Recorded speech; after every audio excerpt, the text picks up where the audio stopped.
Selectmen and Board of HCTV, HBCTV, can't get the acronym right. HCBC. Has that meeting been set up for the two boards yet?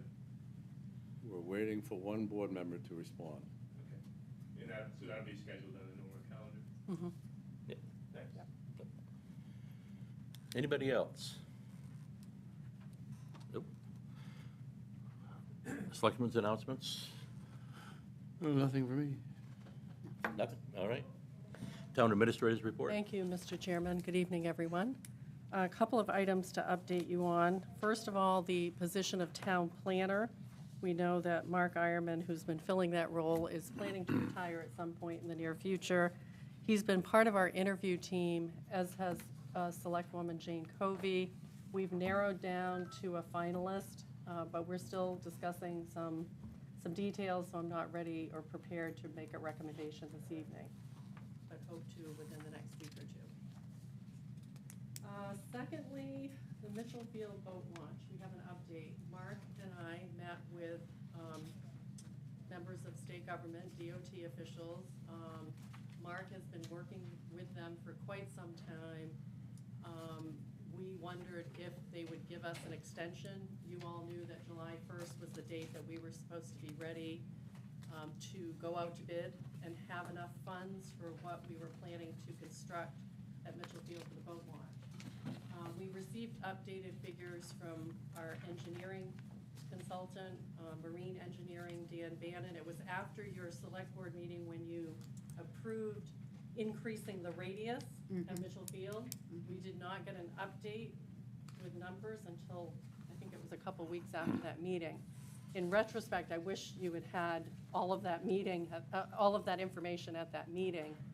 But what we've learned, and we've posted on the website, is, we have a gap of, $900 to $1.1 million if we're going to do what we are proposing to do. And I think the question for the select board, and maybe it's for the town at some point, do you want to proceed with the plan as it's presented for an all-tide, 2-lane, increased radius for turning?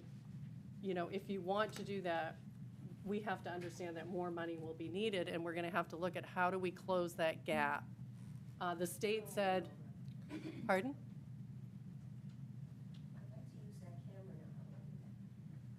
Just stop recording. You ready to go? Because if you shut that off, or the button on the back. Want me to do it? Is there a stool over there? Sorry about this, everybody. Ongoing nightmare. Recording's going, yeah.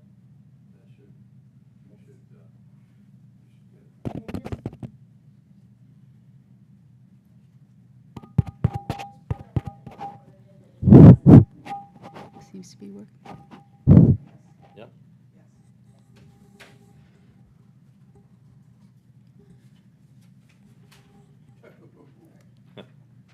So we all understand that we have a gap in funding. This particular DOT program said they have no more SHIP funds for this project. The town has maxed out the SHIP funds. And they would give the town time, several months, if you wanted to have a vote, however you want to proceed. I think you've got a couple months to try to figure out what the best approach is. And part of the pickle is if we back out of the SHIP grant, we have to repay them for the money we've spent already, right? That's my understanding. If you were to scale back the project, we really didn't get into a discussion about scaling back the project yet, because we weren't sure how the select board wanted to proceed. So the state has said, if you want to do this project that you have proposed, we think this is a more realistic budget, what you're now presenting, and you have a funding gap, you have a budget gap. If you want to find those funds locally, we'll give you some time to do that. So that's kind of where we ended up. I think we need to have a workshop or something to Well, figure this out. It'll have to go to the voters, three of us Oh, yeah, can't. absolutely, yeah, And, but we need to present the voters with something. I asked Terry to look in the implications if we, if we put it out to a bond, what to do with the tax rate. Yep, yep. So, I mean, It depends on so many it things. depends on so many variables, but to just for simplicity, we did take our estimated tax rate for the 2024 budget, and I added $140,000, because typically that would be, I used the greatest extent, the $1.4 million, and it increased the proposed tax rate by 5 cents a nickel, which would equate to $5 for every $100,000 of value. But again, so Yes. many variables. Oh, I know. Yeah, yeah. So at this point, we haven't gone back to GEI because, of course, they've asked for more money. We're trying to get a sense of where the select board would like to go with this. And the clock is ticking, right, on the SHIP grant? Well, they're We have giving us to- a couple months, a Yeah. couple A little bit more months to time. come To up figure it with out. how we're So- gonna close that funding gap. Well, we would know, if we did put it out to vote, it wouldn't be till November. They understood that that was a possibility, and they were okay with that. It's like, you know, where do you stop? Yeah, right. So some of the ideas we were discussing as a staff, you know, we have tax bills going out in August, and again, it would be more of an informal survey. It wouldn't be a scientific survey, but you might want to put something Feel the temperature at in the least. tax bill to get some input from the taxpayers. Yeah. I feel like the greyhound chasing that little stuffed rabbit around the track. I'd like to weigh in. Sorry about It's working now, I the guess. feedback. I was on the Mitchell Field Committee when we first started the design of the boat launch and the rest of the waterfront. And I don't know how many years ago that was, but it was before I came on the select board, which was 5. How long was it? 10 years ago? I think our last review where we agreed to widen the radius of the turnaround was in recognition that we would enable larger boats, which we have now than we did in the earliest days, to use the launch into the future. It's not because I was on the Mitchell Field then, but I firmly believe that this would be the only launch in the town that would be all tide. It would be the only town property that allows for large boats, whether they're commercial or recreational, to come in the water easily. And I think for that reason, there's no reason not to go forward to come up with the proposal of how we would fill that gap, bring that to the town, and let the town tell us in an informal way whether we should consider it seriously to go forward and bring it to the November ballot. So I don't see any reason for turning back or stopping now, or for the three of us to make that decision. I'm with you, well said. But, you know, they can do things, I talked to Billy Saxton, getting rid of the turning radius and just pulling up and backing straight down.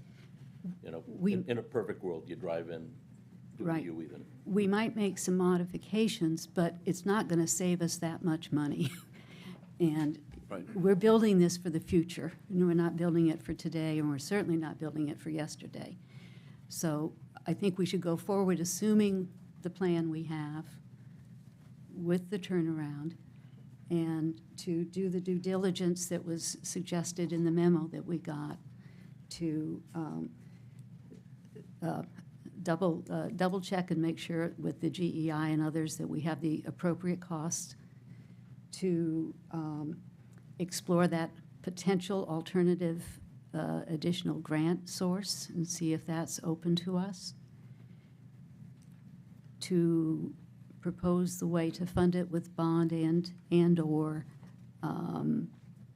reserve, and look at the options that are open to us there, and definitely let people know what the tax implication would be from that. And then put something out. We need to have lots of information going out, I think, as we go forward, with a opportunity for people to weigh in August if they choose to. And if we get an okay or a maybe okay, if we don't get a resounding no, then maybe bring it to the ballot in November. All right? Okay. Oh, and just one other thing. I think, given what has happened this last January with the storm, we were thinking about the all-tide being important for storms, not only for big boats to get in and out, but as a way for boats to come out of the water quickly when we have another storm, where it's not an if we're going to. So as a matter of climate resiliency, hardening our infrastructure for that, I think that's a reason to do it as well. Matt, you clean up well. Thank you. Thanks. Thanks. I shaved 20 years off. Thank you, Jane, too. You echoed a lot of what I wanted to say, actually. There's only 62 all-tide access launches in the entire state, and I cannot express how important this boat launch would be for the commercial fisheries. And to hear Terry say that it would be a mere 5 cents on every 100,000 if this is truly a working waterfront community, there's no doubt in my mind the town will get behind it. This is a simple ask. We've asked for the right to fish. We've asked for a definition of commercial fishing. We've asked for a lot of things, and they've all kind of fallen on deaf ears. I'm hoping that this doesn't do the same. This is a prime example for you guys to just move ahead. You know, the longer we kick the can down the road, you guys know this, it's just going to get more and more expensive. I say we put our foot down, get it done, and just kind of bite the bullet, for lack of better terms. I think we may have to do that. Yeah.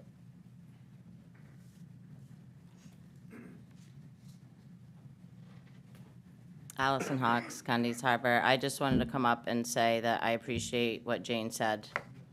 I came here to speak again for the fishing community, echoing what Matt said, and I feel like we're being heard, and that feels good. So thank you. And to further that, I would also say that we talk about housing and worrying about the fishing community, and Mitchell Field is a prime place to build a fishing community. Harpswell could build its own. All right? Next item, the floodplain management ordinance was approved by the town meeting at Saturday's meeting. And so we were notified, and I wanted to bring it to your attention, that we now are remaining in the National Flood Insurance Program. You know, we do encourage people to come into the code office, check the maps. We're just not sure people really understand what some of the changes mean, and so we encourage them to come in and take a look at that information, talk to the code enforcement officers. Margaret is particularly focused on floodplain management issues, so we would just encourage that. And I think it's been a long process. We had a couple public hearings. I think, you know, we tried to make some changes to support the fishing community.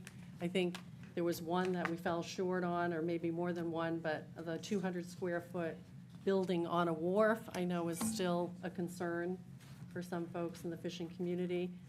There is a process to seek a variance if you wanted a larger structure.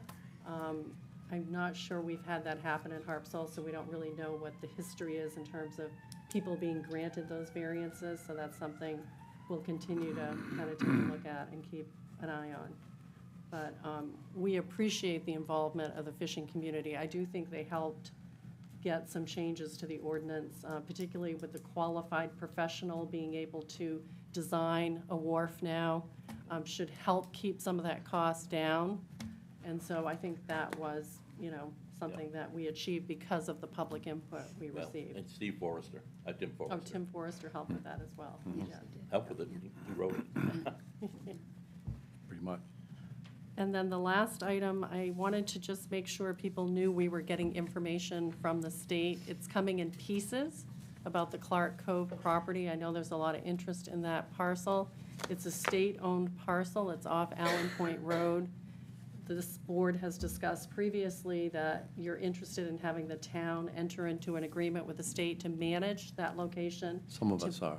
Okay, that's true. A majority of the board is interested in having the town move forward. We had a plan where we would create trails. It would get people down to the water. We were not looking at adding any bathrooms, but a small parking area similar to some of the other locations that the Land Trust has. There was some opposition to the town's plan to do this, and there were comments that the town didn't have enough information about environmental impacts, particularly to wildlife, birds, et cetera. So that information is beginning to trickle in. We don't yet have inland fisheries and wildlife report. Once we do, we would schedule this as an agenda item, and, you know, people can come and ask questions of the state officials at that time. So we're just trying to have an open, transparent process, and that's the latest on that front. All set? Thank you. All right. Consent agenda. Minutes. I move that we. Wait. Oh, wait, I hold just on. have one thing on the minutes from our last select board meeting. Oh, dear. From the town meeting. On number 9, the solar plant proposal for Mitchell Field, the last last sentence, board agreed to refer the proposal to the Mitchell Field and Town Lands Committee. I thought it was the Energy and Technology It was, Committee. yeah. Mm-hmm, yeah, Thank you. you're right. Well, there. With that, I second. Well, I move that we pass the amended approval of the minutes, and I wholeheartedly approve of the appointment of Pete Arnold as he's very fond of animals, particularly dogs, and the authorization of the warrants. Second. Again. All in favor? Aye. All right. State home sharing pilot program. Well, I do want to introduce our Bowden intern, Ben Weintraub. He's here tonight. He's been working, is it 3 weeks now, Ben? Coming up on 3 weeks. The time is flying by. Yeah, it's past he- 2.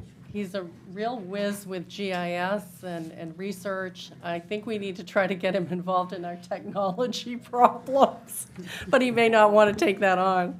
If he makes the TV work, he's hired. Struck the fire over on the neck. Oh, bear with me here. The Google Chrome likes to do an automatic update sometimes, so I have to reload my tabs, but that should only take You know where? 30 seconds or so. Sunset Hill Drive, it's up behind the post office. Oh, yeah. Oh, yeah. Is it on fire? Yeah, structure fire. Oh, dear. But Ben has been working with the town planner, and I think he's attended one of the meetings of the Attainable Housing Work Group. And so he's here tonight to present some information to the board about what he's learned with regard to Nesterly and home sharing. All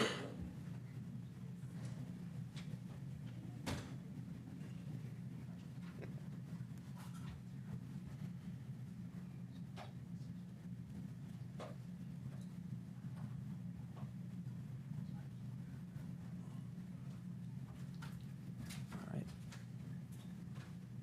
Can you all see it in the back? Should we? You want to move around? It'd be easier if it was on the wall. How about that?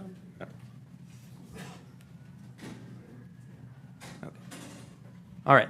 Members of the Select Board, my name is Ben Weintraub, and I am a Maine Government Fellow from Bowdoin College this summer. Last meeting, Town Planner Mark Eierman spoke to you about Nesterly, a home sharing pilot service in agreement with Maine Housing with the potential to improve access to affordable housing in Harpswell. Today, I'm here to present and ask approval to implement an outreach plan which would spread the word about Nesterly throughout the town. Working with Mark and the Affordable Housing Working Group, we propose a multi-step approach. There are 2 primary populations we seek to make aware of this program: homeowners and those with the means to spread the word. The following 3 facets of our plans would ideally reach both of these groups. And before I get started, I just want to correct something that was on the memo. I had said that household chores are kind of an integral part of Nesterly, but it's not necessary. So a renter can come in and not do the chores, but if they do come in and do the chores, they usually get some sort of discounted rent, is my understanding of it. So.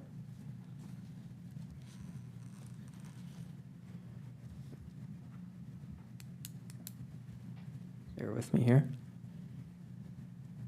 Don't feel bad, Ben, it's the room.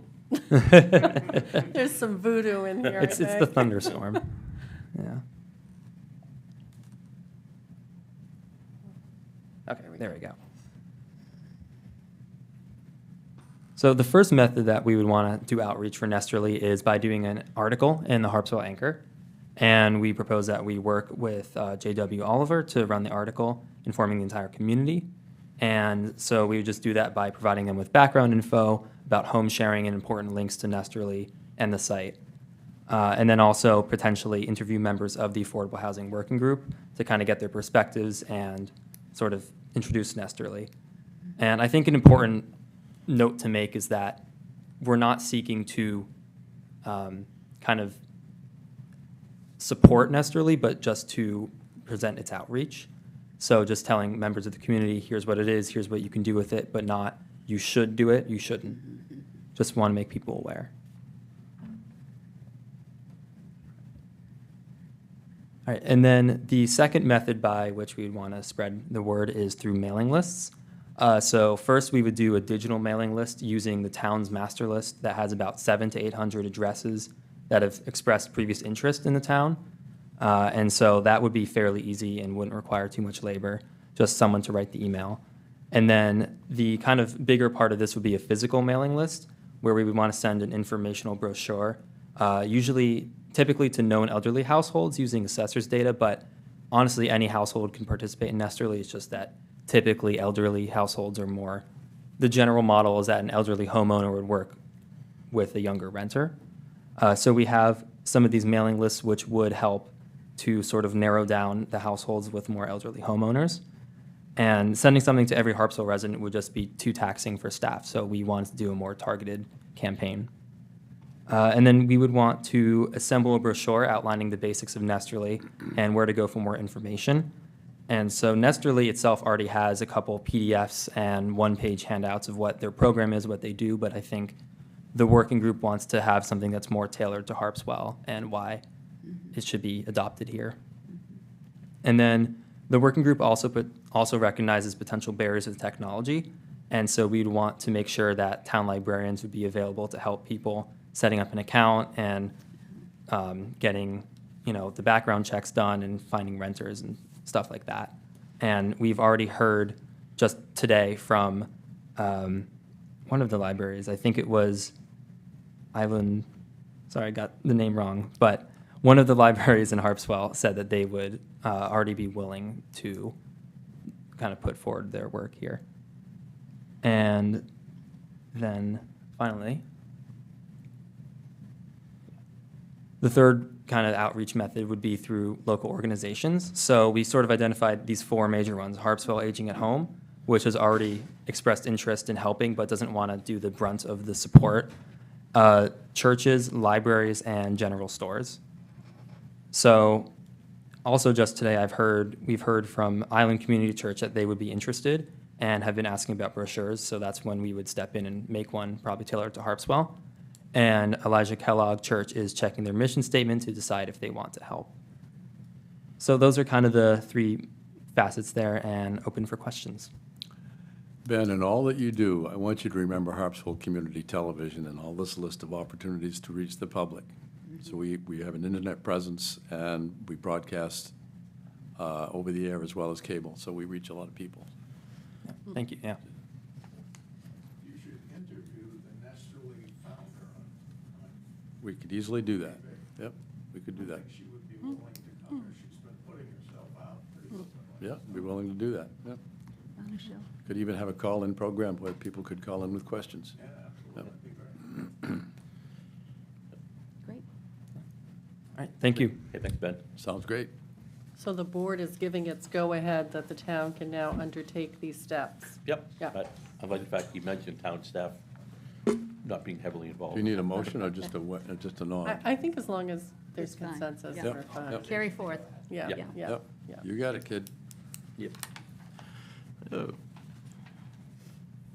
Lease application for Francis Beekers for commercial wharf on town-owned property.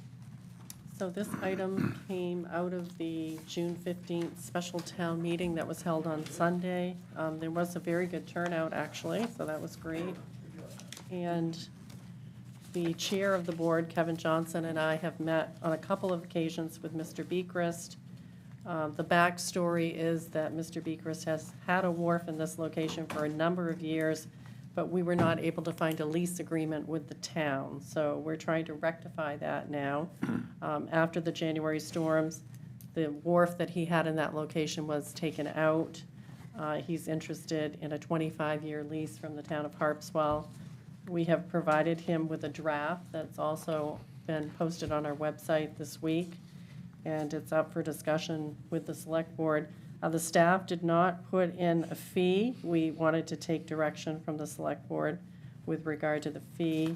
There was also a situation where there's some parking at this town landing, and we indicated that Mr. Beekers and those that may utilize the wharf don't have exclusive use of the parking area, but they may use up to 3 spaces if those spaces are available. So that seemed to be something of interest to people.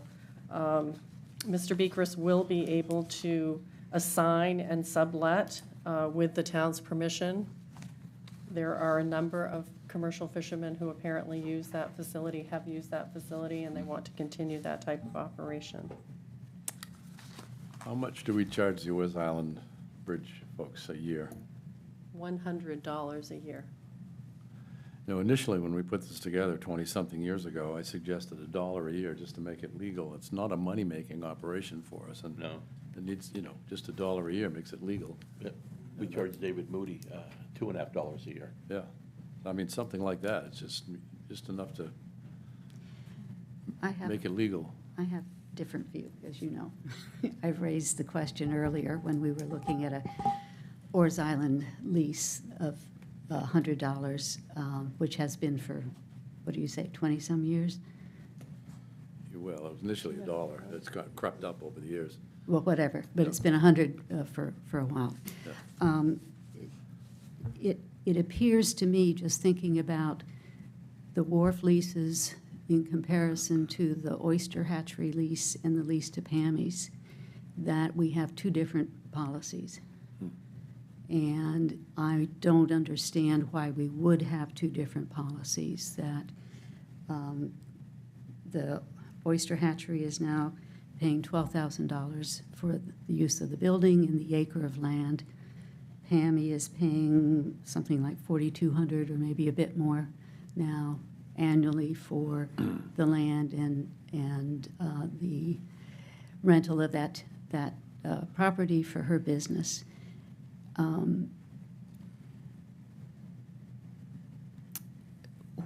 Whether it's the Oars or the Holbrook Landing, those are public access points, and they are utilized by individuals, 7 maybe at Oars, and in this case, 1 family at Holbrook, which is, to my mind, a pretty big deal. This is a very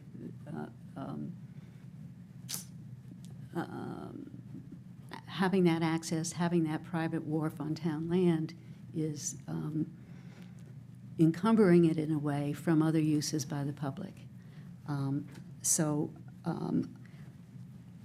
I don't have a number to propose for this lease, but I am concerned in this lease that there's no cost of living or inflation escalator going forward. It says 25 years at X dollars. That's, the Oars are on a year-to-year. I've proposed we look at that and potentially make some changes to that. I went back and looked at the technically called the time value of money. I don't know when the $100 fee was set for the Oars wharfs, but I took 2,000 24 years ago. $100 today is, they would be paying $32 in today's dollars. If they were paying the inflation over those 24 years at the same level would be $182. So I do think we need to think about what is our policy and why would we treat one set of leasees different than another. Well, We talk a lot about First. supporting the fishing industry, and this is an opportunity to do just that. It's supporting individuals in the fishing industry. But the fishing industry in general, and the history of the wharves on Oars Island was that we thought that was state property or We no know that. man's land, and when we found out that, we had to do something about insurance, and obviously, but it's not, I have never looked at it as a money-making operation for us. It's not, the dollar a year makes it legal, makes it a legal agreement. And anything else, and I understand you're wanting to make everything uniform, but this is different. I'm not saying make it, I'm saying, is it different? It is. That, in your view, it's different. It is different. These are businesses like the oyster hatchery or like Pammy's Ice Cream. It's the fishing And- industry. The fishing industry copes with a lot of issues, I understand that. I don't know that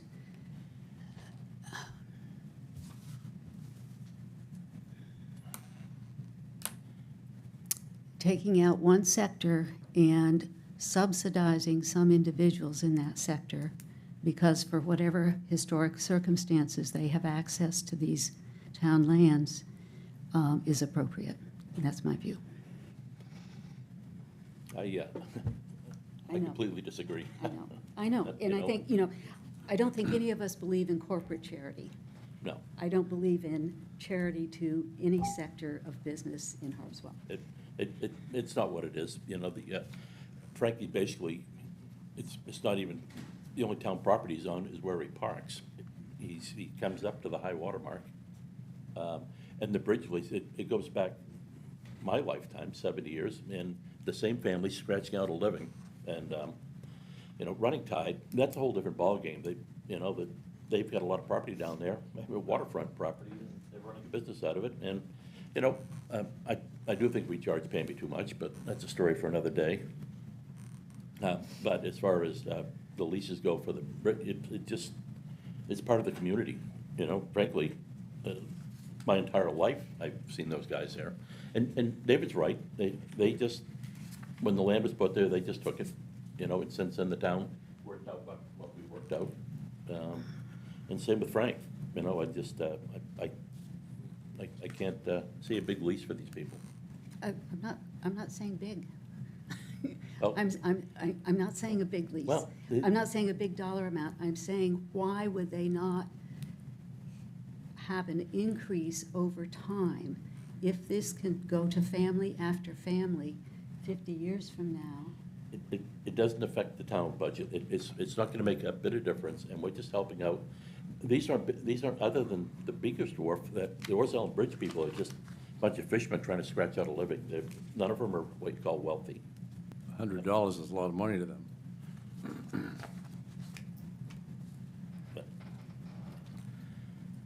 So,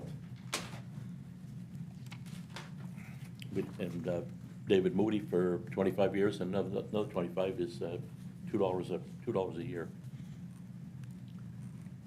Well, I wouldn't mind going up to $2, but Yeah, but well, I was just down there today, as a matter of fact. What a great spot he's got there.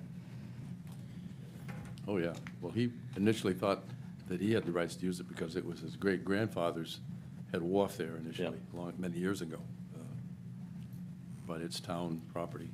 All right. But as far as beakers go, we're charging the Oars Island Bridge people $100 a year, and why don't we just stick with that? Yep, yep. The beakers. There's some uniformity, yep. They agreed to it at our last meeting. But I just want to reiterate that we have an opportunity to support the fishing industry, the fishing community, and this is one opportunity right here. Let me be clear, I am not against supporting the fishing We're not saying industry. you are, we're not saying you are. And I would like to see a more business-like relationship between the town and these individuals. So you're moving to 100? 100? 100? Yeah. Okay. You say $2? No, you wanted to make it the same as the Oars Island Bridge, so you're moving 100 for everybody. Yes. no matter what. Any And that, escalator? does that include Dave, that include Dave Moody? No, we're No, not. no, Dave's got his own deal. That one's With- already been established. I know, Yeah. that's what I'm just saying now, you want uniformity. Are you considering an escalator? No, No, Okay, so $100 annual fee? yeah, I can live in this town. yeah.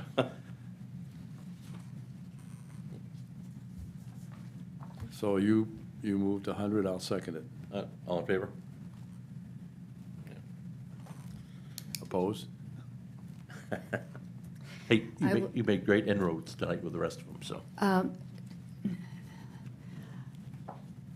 I'm not opposed to the lease, I'm opposed to the lack of escalator. All right. Grant application for resiliency project, I can never say that word, at Lookout Point for use of and reserve funds.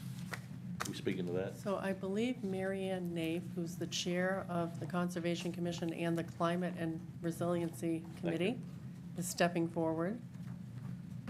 And Ken's gonna come over in here and help me too. Oh, and Ken Omig, who's the chair of the Town Lands Committee. How are we raising the road and the boat launch I have this. and only getting away with 350,000? I want the same deal for Mitchell Field. That does seem low, doesn't it? That has to be turned on. I thought the same. We should be doing that at Mackerel Cove. Yeah, And you have to get in front of the screen. It's used a lot more than Lookout Point for launch. The screen. yeah. Oh, is it on? Yeah. Have you seen the launch? That one? It's unusable. Launch is unusable. But it's not a great launch, it's usable. But It's kind of like Cook's. Oh, I think that's wrong. I'll tell you later, but the Cook's where the sand is so hard, it doesn't, you don't really need it for light boats. That's, or you could go, You were just You were ju- on. you were just on. Oh. You were just on. Oh, wait. And you messed it up. Whatever you did, don't do it again. actually, there is full size, but they This is said, the full size. Yeah, you were just on. they said it worked. It did, but. It did. Look at- There it is. There it is. You just have to be patient.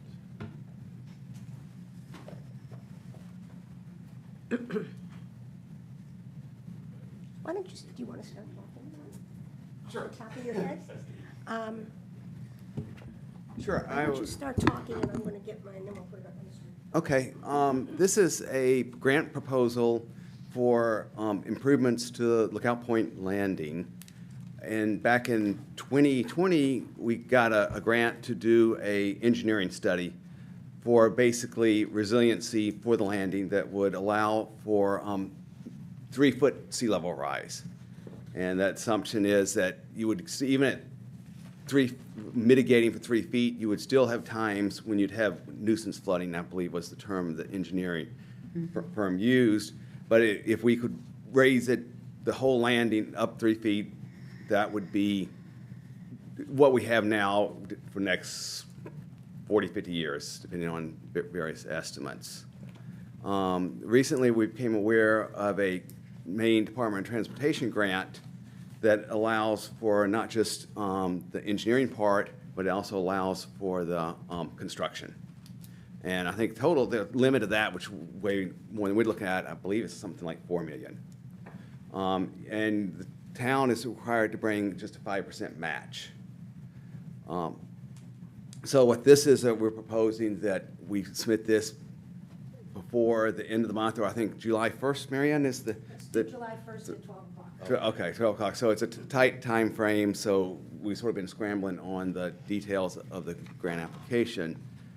But the current revised documents for the cost is roughly $400,000. And I think we're all a little concerned after Mitchell Field, what we'll actually request for that amount. But like I say, it does just require a 5% match. And that could be covered by the SPEAR Fund, which we set up for the Resiliency and Sustainability Committee. You want to go? Keep going. I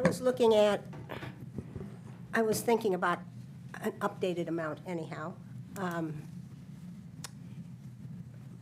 Before I go any further, did any of you want more detail about the grant application itself, what we're going to do? Well, I got one big question. We had the same study done down at Garrison Cove, which is much more used than Lookout Point. Right. By a large margin. Right, Was that around the same amount of money? yeah. Do we still have that? How did you pick up Lookout Point over Garrison? We picked up Lookout Point because the problem with Garrison,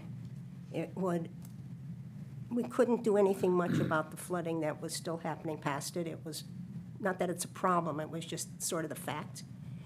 And for that reason, this particular grant seemed to be something at the point we had it originally done, was of a comfortable amount of money and would allow the launch area and to serve the most number of people, I think, as far as shellfish harvesters use it a lot for Middle Bay. Some of the oyster hatcheries use it to get out to their stuff.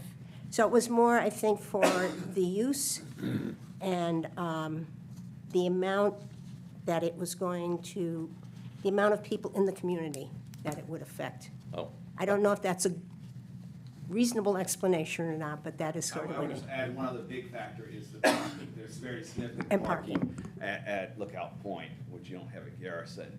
And that allows, especially for you have the trailer parking for a lot of shellfishermen, as well as a lot of recreation use. So I think it was sort of the multi-use was a factor as well. So what this will do, it'll raise the road and the landing 3 feet, which. Well, which is- allow 3 feet of sea level Sea level rise. rise. I believe it's something like 9¼ feet would be the That's- level, the target level that would be at the lowest point. did that include the parking area also? Yes. Yes. Now, when we're talking about the 9.25, I think that's right. I think that's what it is. Yes. That is NAV 88. 88, which is a difference between the tides that we're used to looking at on the tide chart of about 5 degrees, 5 feet lower. So what we're talking about is for a 14-foot tide. Yeah, That becomes a little confusing. nope. So you're raising the level of the parking area, you're improving the launch for $350,000. I want you guys to take over the boat launch at Mitchell Field. I want you to take that Okay. project over. And- Well, we're not doing it for 350, we're figuring that they came in with the new amount, which was 350. 430. I think it's just over 4, I 430. believe. But in my mind, I'm thinking that, I wasn't too clear that it would cover everything. We want to update that a little bit. My sense is we would look for additional engineering on this to be sure that it would be good for 3 feet of sea level rise. And we can put more money into that for the consultant to do that type of a in-depth engineering to be sure we're comfortable with the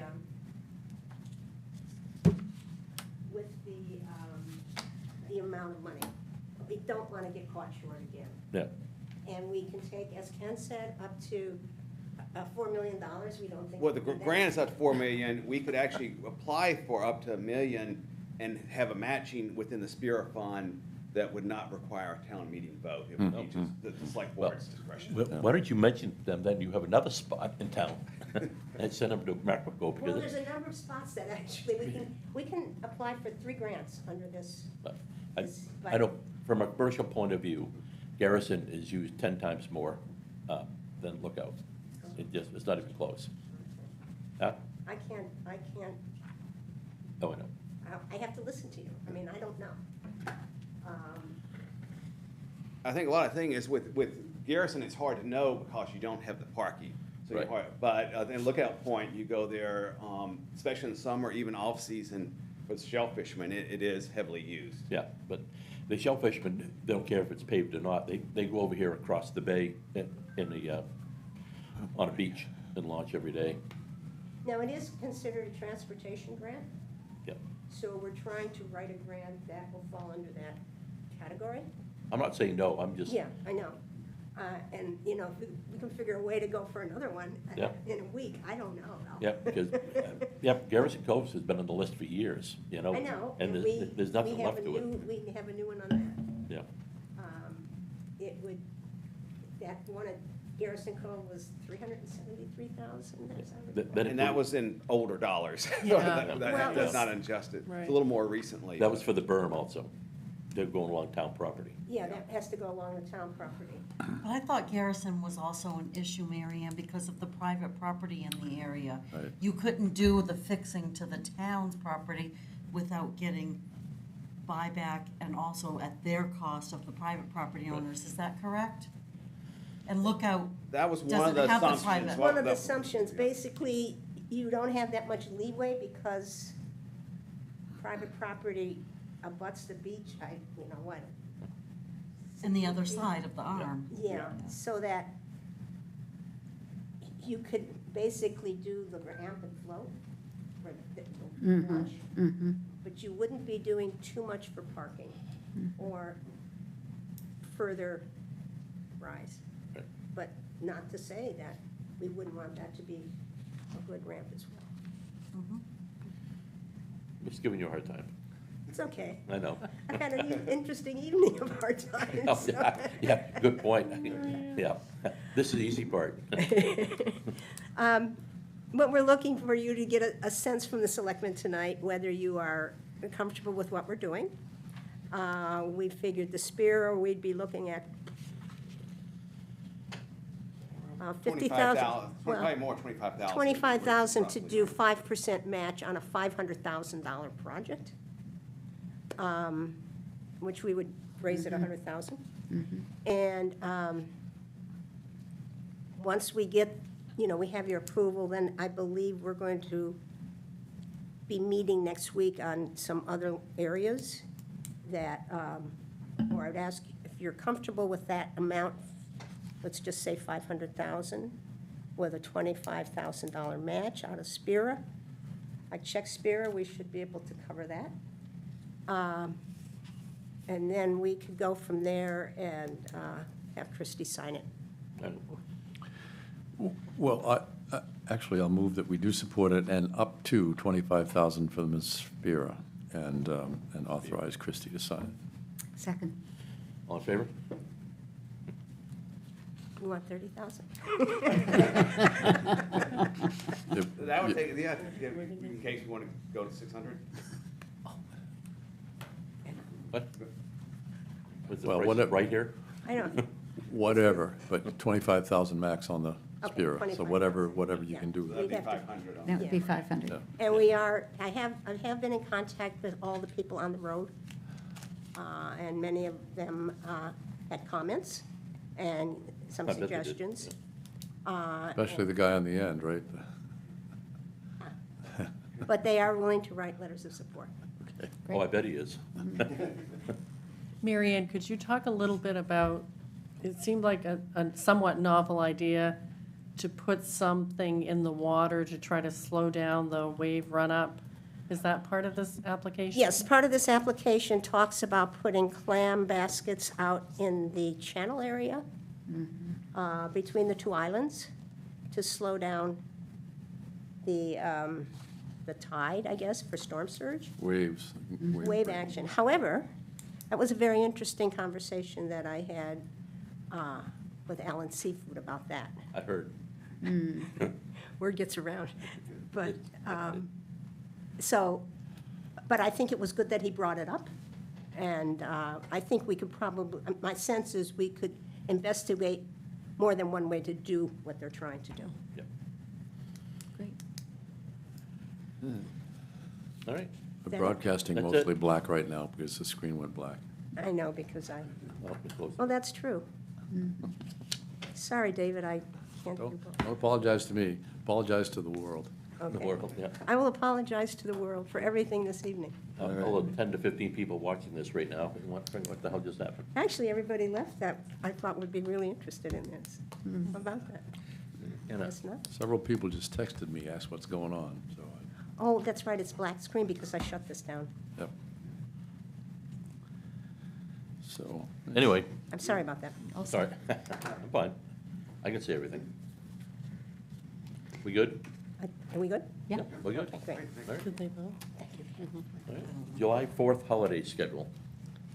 We wanted to bring to the attention of the board that the governor has closed state offices on Friday, July 5th. And while, you know, you often follow the governor's lead on some of these things, we weren't certain. We didn't want to jump to any conclusions. And we thought if you were thinking that the office would be closed on the 5th, we would want to get the word out in advance. So Yeah. really, it's up to the board. Oh, I always like time off, So, but I'm always also concerned about conducting town business, so, but It'll be fine. Yeah. They get the 5th off. can we look through it? Yep, yep. Yeah, so would you, I think we should get it in the record that you would consider this holiday pay July 5th as well as July 4th. Make a motion that, That's liberal, I'll go for it. yeah, July 4th and 5th would be holiday pay. Yep, I'll second that. Yep, and have Chuck work his magic. You good with it? All in favor? Thank you. Public comment? Huh? Other business down there? Just want to make sure we have at least 2 members of the board attending next Thursday. So Mary Ann alluded to it. We are going to have a special select board meeting at 2 p.m. because you have an obligation at 4 in the afternoon, the Harpswell Neck Fire and Rescue Appreciation dinner. So at 2 o'clock, there's going to be discussion about a couple other resiliency projects that our volunteers are working on, our planner is working on, and our engineering firm is working on. I think they want to get direction from the select board on Abner Point, because again, they're running into these issues of how much impact would the town want to go forward with in terms of private property being affected by some of these plans. Yep. So they really want to get select board input, particularly on Abner Point Road and I believe Lowell's Cove Road. Yep. And then if we have anything new to share on this grant that was being discussed tonight, I'm sure we can provide it to you at that point. But that's the primary purpose of the meeting, Yep. next Thursday at 2. I have my thoughts. I'll be out of town. I won't be there. What are you doing? And we do Oh. look forward to scheduling that meeting with the board of directors of HCBC as soon as you have a date. Of course you did. Jay still hasn't picked up, we've reminded her a couple of times. She's your rep. Well, I think we don't need to wait for that person to pick up the information. I can email it to that person if you'd like. Well, if we schedule a meeting, that'll put pressure on her, won't it? We're ready to meet. I Yeah. think our board is ready to meet, so What's this? the information that the town provided to HCBC. Oh, okay. Correct. David said that one member of the board has not yet picked it up. I don't think that should slow down establishing a meeting date. Yep. So we're open to your dates when you want to propose them. Okay, I will do that. In that case, we're adjourned.